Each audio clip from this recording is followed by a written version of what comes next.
आदरणीय सुषमा जी, उपस्थित सभी महानुभाव,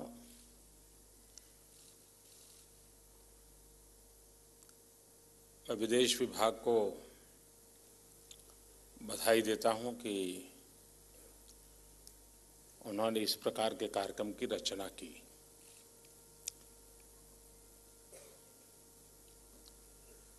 वैश्विक संबंध अब सिर्फ एक ट्रैक पर नहीं होते हैं।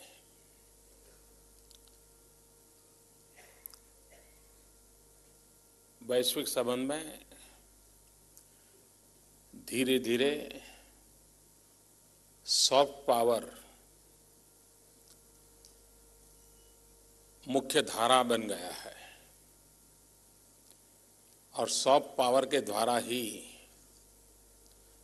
वैश्विक संबंधों को ऊर्जा मिलती है, ताकत मिलती है। भारत ने भी अपने वैश्विक संबंधों को बनाने के डिप्लोमेटिक जो कुछ भी चैनल्स है उसके सिवाय जो हमें विरासत में मिली हुई शक्ति है उसका भी भरपूर उपयोग करना चाहिए। और ये संबंध बहुत लंबे अरसे तक परिणामकारी होते हैं। विश्व में जहां तो संबंध अपनेपन वाले बन जाते हैं और वो डिप्लोमेटिक रिलेशन से भी एक अधिक ताकतवर बन जाते हैं, एक नेक्स्ट लेवल उसका प्राप्त होता है।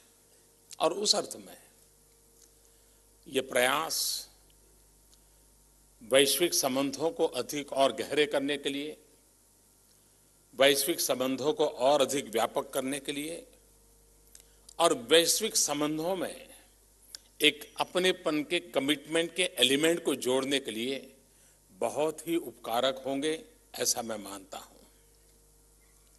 और इसको हमें अलग अलग तरीके से बढ़ाना भी चाहिए। ये एक जो पहलू है उसमें भारत की एक विशिष्ट शक्ति है, उसकी भी दुनिया को पहचान होती है कि हमारे पास विश्व को देने के लिए क्या कुछ नहीं है। उसके साथ साथ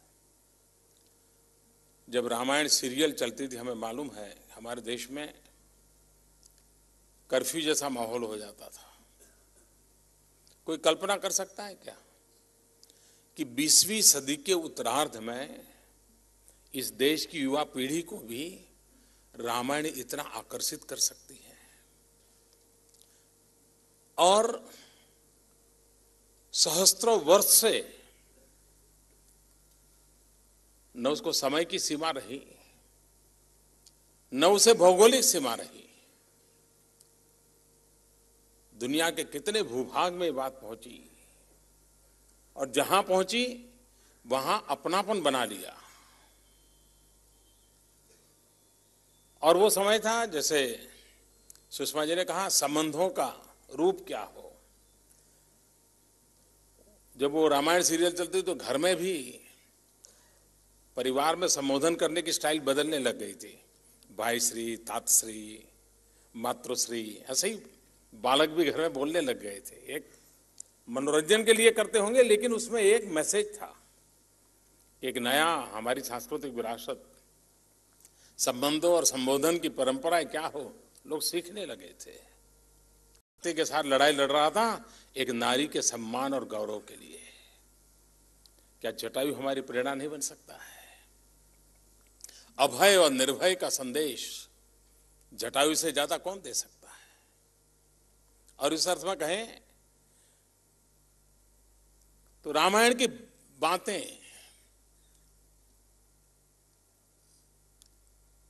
जिन विषयों की उसमें चर्चा है वो आज भी कितनी रेलेवेंट है।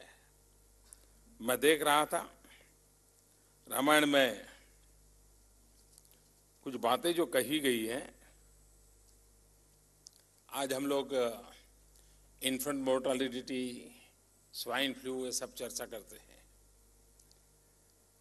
माता मृत्यु दर, शिशु मृत्यु दर, रामराज की जो कल्पना की गई तो रामायण में कहा गया है, अपमृत्यु नहीं कवनी उपीरा, सब सुंदर सब बिरुज शरीरा। मैं समझता हूं कि हेल्थ के लिए इससे बड़ा हेल्थ सेक्टर के लिए कोई मैसेज नहीं हो सकता है। उन्होंने कहा है, none dies prematurely, all were physically healthy and strong. अब ये उस समय राम राज्य की कल्पना में हेल्थ सेक्टर के लिए कहा गया है। सामाजिक संबंध कैसे होने चाहिए, आज सोशल हार्मनी की चर्चा हो रही है, उस समय भी संदेश था, सब नर करही परस्पर प्रीति, चलही स्वधर्म निरत श्रुति नीति। There is social harmony and environment of mutual trust and love among all. All are fulfilling their dharma, their responsibility. यानी आज जिन विषयों के साथ हम कभी कभार सोचते हैं कि भाई हम कैसे रास्ते खोजें, रामराज्य की कल्पना में, रामायण की कल्पना में इन विषयों को बहुत अच्छी ढंग से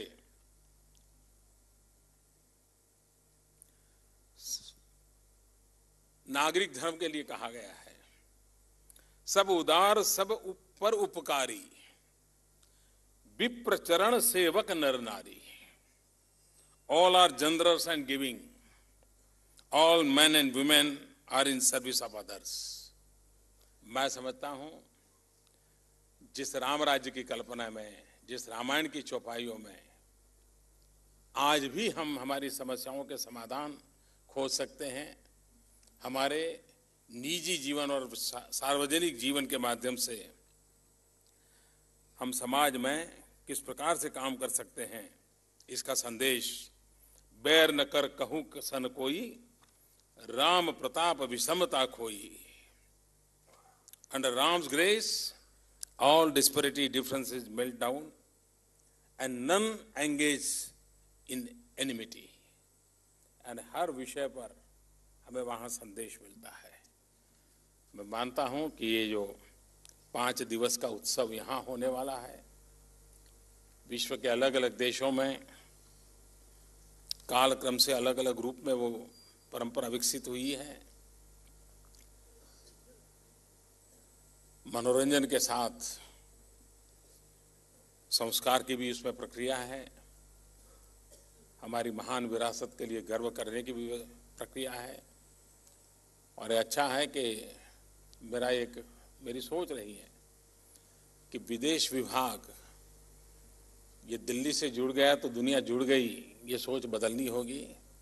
ये देश बहुत बड़ा विशाल है, हिंदुस्तान के हर राज्य का भी वैश्विक परिवेश में उसका एक स्थान होना चाहिए, पहचान होनी चाहिए।